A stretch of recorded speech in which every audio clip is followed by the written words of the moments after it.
Hey, how's it going, guys? Eric here again. This is my fourth live stream session at BestBet Jacks, playing 2-2 no limit hold'em deep stack.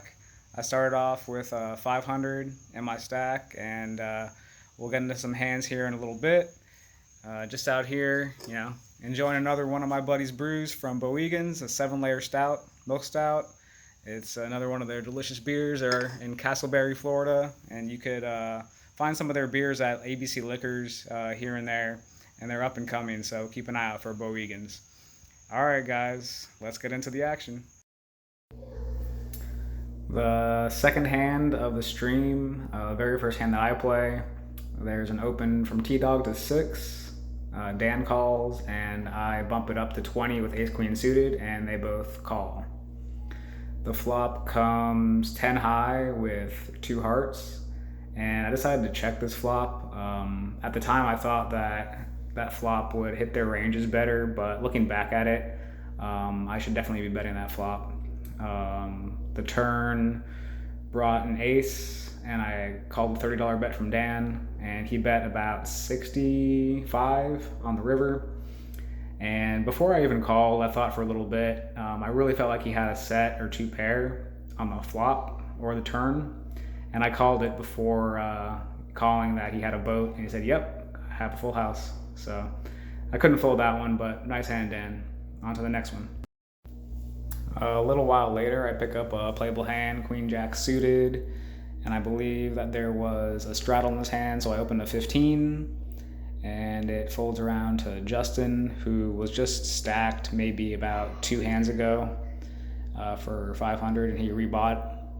The flop came really well for me with a pair and a straight draw, and I just continuation bet and took this one down. I wanted to include this hand because the very next hand we both play a heads up pot as well, so I wanted to give a little bit of context that he was recently stacked, and I'm about to open up another pot right here, my second in a row.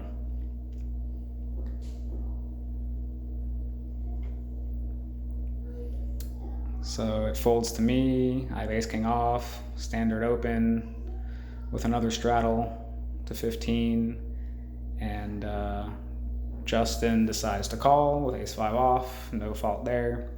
Now I checked this flop again. I know I should be betting this here, but in hindsight, Justin's probably not going to fold a gutter ball right here with the way things have been going for him. I ended up betting the turn, which he called, and then on the river, I checked when there's 4 hearts out there, and he bet 30. And the only reason that I made a crying call here was because he was stacked recently. He just lost a hand to me. I mean, he probably has a heart here, but I just threw him the chips, and it was a nice hand. I probably should have bet the flop. He would have called, and I think it would have turned out the same way. I probably would have lost a little bit more. I probably could have found a fold on the river if I played it a little bit differently. But on to the next one. Now this next hand was a limped pot. Justin was trying to be tricky with aces, and it actually checks to the turn when he finally fires out for 10. I have an open ender, so I call, and Vincent decides to call a top pair as well.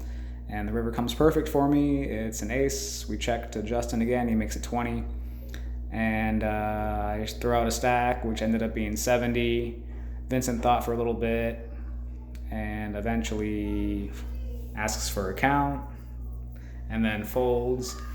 And then Justin puts on, he's like, I know I should raise here, but you probably have it the way I'm running.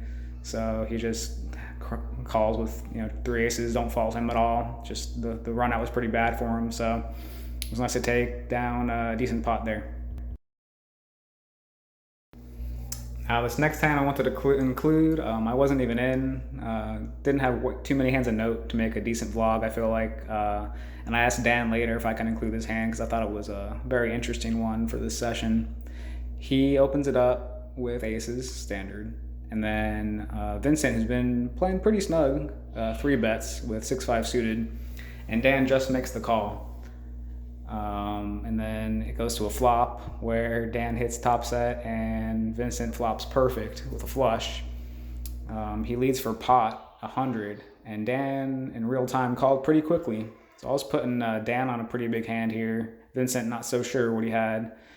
I thought the jack would be action killer, but then Vincent goes ahead and bets another pot bet, $300. And I'm thinking there's no way Dan can call here unless he has a queen. But he goes ahead and calls again. I'm like, wow, he must have a really big hand with a redraw for a spade. And then that's probably what Vincent thought as well, because the river came another spade, and Dan thought for a few seconds and just ships the rest of the stack, maybe about, I don't know, 150.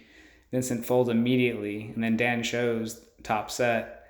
And yeah, we all said, wow, that was a great play right there. I know the commentators were giving him a hard time for just calling with aces pre-flop, but you don't want to give your hand away face up, and I definitely understand why he played the hand the way that he did. So I've been pretty card dead for a while, most of the session.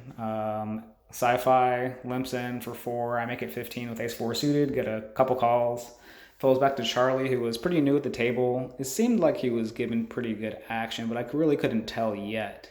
I wish I would have seen more of his hands before this one. I really wanted to 4-bet right here and make it like 150, and I probably would have taken the pot down right there, but it was kind of like a 4-better fold for me. I didn't want anyone behind me to spring to life if I just called, so I let this one go. And you're gonna see I definitely should have sprung to life on this one. The flop was Jack 7-10, 2 hearts. Charlie continues, and Vincent with top 2 just ships it, gets snap called with a straight draw. And of course I would have got there.